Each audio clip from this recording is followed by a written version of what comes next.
Welcome to the MamasteFit YouTube channel. In this video, I'm going to break down 4 different tips that you can use while you are running to help decrease feelings of heaviness, to help decrease leaking, and just decrease overall discomfort that you may be feeling in like the pelvic floor area. Now, there's a lot that we can do to help strengthen the surrounding musculature, to improve hip and pelvic mobility so that the pelvic floor has a better opportunity to work, which is what we did in last week's workout video. But this week, we're going to focus on while you are actually running, some actionable things that you can do to feel better as you run.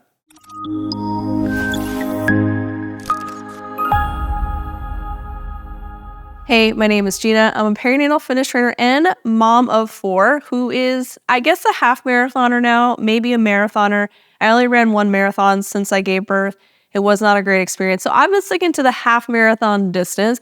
But I have a grade 2 prolapse. So my bladder pushes into my vaginal wall just a little bit. And so I can run with prolapse and have no symptoms at all. So I don't feel heaviness. I don't have any leaking. I wouldn't know that I had a prolapse had a pelvic floor PT not told me I had one. And so I want to encourage you that you can get back to active things. You can get back to running, to jumping, to lifting heavy after you give birth without any issues. And I want to talk about some form things that you can do while you're running to not have those issues as you run.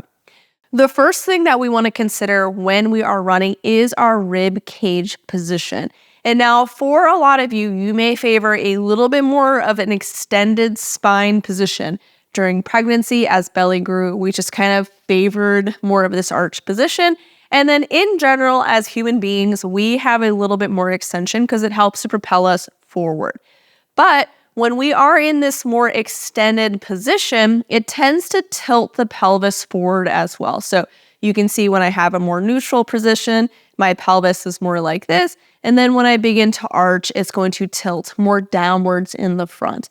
This change in position of my pelvis is going to put more pressure onto the front half of my pelvic floor where my bladder is.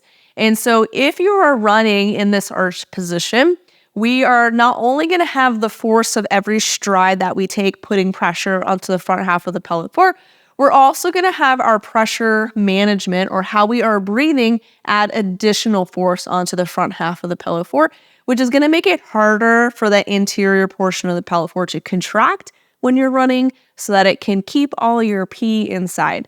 And so the first thing that you can do is just to find either a more neutral position and think about leaning forward at the hips instead of arching in the spine. The second thing with ribcage position, and then I'm going to show you on the treadmill, is we want to have good rib rotation as we run as well. And so if you're holding onto a stroller, you might find yourself very stiff in the upper body, but our ribcage needs to rotate, which is going to help our hips rotate. And when our hips change positions, this is going to change the tension within the pelvic floor. And that change in tension is important because we want different parts of the pelvic floor to be contracting as we step on each foot. And so if my pelvic floor is kind of stuck in a position because my upper body is not moving as I run, I'm potentially going to have a stiffer pelvic floor, which is not going to work as well with keeping my pee in without keeping myself from feeling a lot of heaviness. So let's look at what this looks like. And so bear with me, some of the noise of me running may be a little bit harder to tell. And so instead of running with my rib cage kind of up and very stiff in my upper body, which for me, I can also feel that there's just a little bit more pressure to the front half of my pelvic floor, I'm going to think rib cage is going to come down. So I'm thinking shoulders over toes, which is going to bring a little bit more of a lean forward at my hips. The next thing that I want to think about is the rotation in my upper body.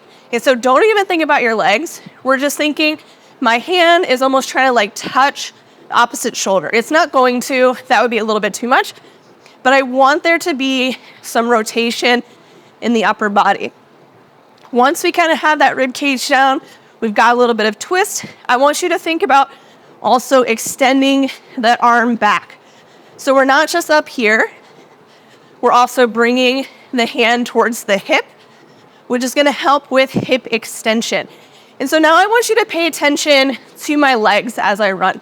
So when I have more of this arched position and very little kind of rotation in my upper body, just kind of look at what my legs end up looking like. My stride is gonna shorten. I'm gonna be a little bit more bouncy and up and down, as opposed to if I bring my hips forward, my stride is gonna lengthen. I can run a little bit faster. And then when I add in the rotation, in addition to bringing my hands to my hip, you can see that my foot is kind of finishing the stride a little bit better. And this is all moving at the same pace, but my stride looks completely different from here versus here.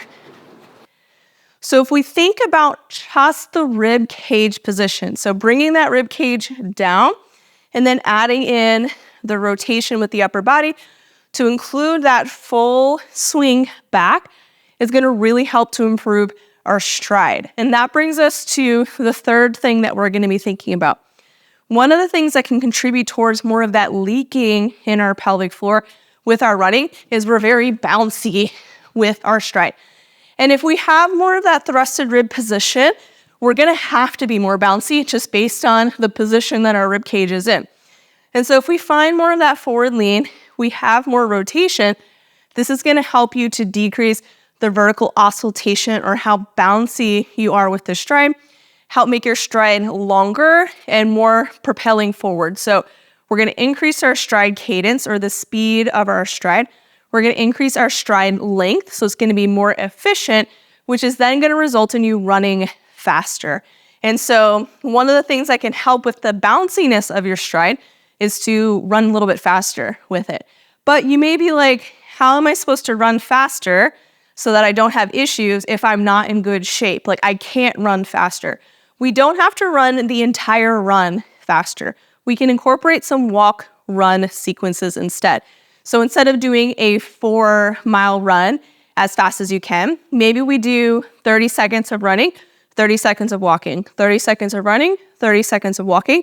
And then over time, we increase this duration to a minute of running, a minute of walking, a minute of running, a minute of walking.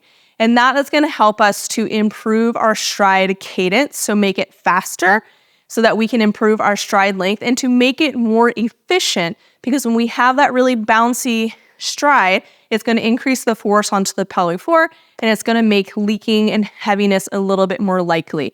And so incorporating walk-run intervals could be a way to help to improve your pelvic floor function and ultimately probably help you be a faster runner as well. Only running at a really slow pace with really poor form is really not going to improve your ability to run. We need to incorporate faster work. And so here's like a few examples of what it can look like.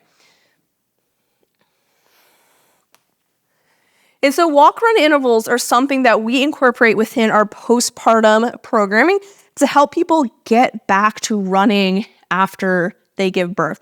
Because we don't want to immediately jump into 5-mile runs right away. Like, we want to ease into it. So we're going to find a faster pace than what you normally may feel like you can do. We're going to think about ribcage position down. We've got that rotation. And then I'm going to think about just making my stride a little bit faster so that I'm not quite as bouncy with it. So we've got the rotation in the rib cage.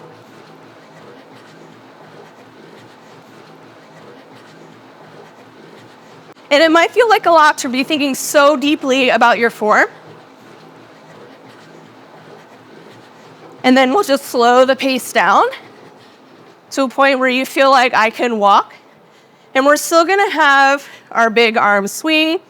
We're still leaning forward at the waist. Rib cage is down. So we're still thinking about that positioning of our upper body. We're fully extending in each leg. So it's still like a good effort when we're walking. And then when you feel ready, after the allotted time, we'll come back into our running. And then over time, you're gonna feel like you can run faster with it. So still thinking, rib cage is down. I've got rotation. I'm finishing my arm swing. It's okay if I'm tired. And then slowing down, coming back to that walk.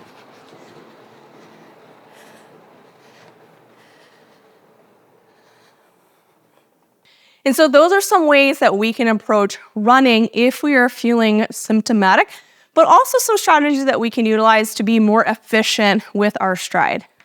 So the first thing is we're gonna think about bringing that rib cage down and leaning more forward from the waist. So thinking like shoulders over toes as opposed to arching in the back. This is gonna help to translate into better pressure management within the abdominal cavity, so less strain onto the front of the pelvic floor, in addition to a better positioning of your pelvis and a more efficient stride. We wanna make sure that we have rotation happening in the upper body as well while we run, with hand kind of coming to opposite shoulder, in addition to finishing the swing, so bringing the arm all the way back. This is gonna help to lengthen the stride and to make it more efficient, in addition to have the rotation kind of alternate within the hips as well, because we want different hip positions to change the tension within the pelvic floor as we bound from leg to leg. We don't want to have to squeeze our pelvic floor our entire run. The pelvic floor is very dynamic and responsive, but it cannot respond if it's clenched into one position all the time. Then we want to think about, can we make our stride more efficient and faster? So can we run at a faster pace so that we're not quite as bouncy with our stride? We want to think propelling forward, picking up the cadence of our stride, decreasing the vertical oscillation. So I have a Garmin watch, and when I run, it actually calibrates and looks at how bouncy I am with my stride. It looks at the efficiency of my stride as well. And so I really like metrics, and so this is the watch that I wear, and it helps me to see all that information. And I can see at like what different paces does my stride pattern really change, which is really interesting and cool for me. And so if you're wanting more data, the Garmin watch could be a helpful thing. There's so many different versions of it. I think this is the Forerunner 2 something. I'm not totally sure. But that can be a helpful way for you to gather information on what your stride is looking like if you're wanting to get back to running, but we don't want to be leaking as we do it. So think about your rib cage position, rotate in your spine, and then make sure we're not as bouncy with it by just running a little bit faster. And now if you want to get back to running and you're just kind of like not sure where to begin, if you're earlier in the postpartum and you want the foundational work to get back to feeling good within your body, check out our postpartum return to running program, where we're gonna guide you from day 1 all the way to making it back to running and being able to run like a 5K. If you are kind of beyond that early phase and you're like, I don't know if I need all that, but I want something to feel strong in my body, our Beyond Postpartum Fitness program is going to have that strength programming with all of the accessory work that you need for strong and stable hips, for a strong and happy pelvic floor. In addition, we have some running add-ons that you can throw into the program, either our beginning runner program, our novice or advanced runner program that you can add on to your Beyond Postpartum program as a part of the subscription. Then we also have our marathon training program if you're wanting to get back to longer distance running, which does incorporate strength training. I was a collegiate runner. I did ultra marathons before I had babies. And the one thing that I was missing from my training in college, that was strength training. And so I've added in a ton of it into our running programs because of how beneficial it is, not only for us as women as we approach this phase of our life, but also to help support our athleticism with our running. So you can check out all of our running programs on our website at mamastefit.com/fitness-programs and use code YouTube10 to get 10% off any of our online offerings.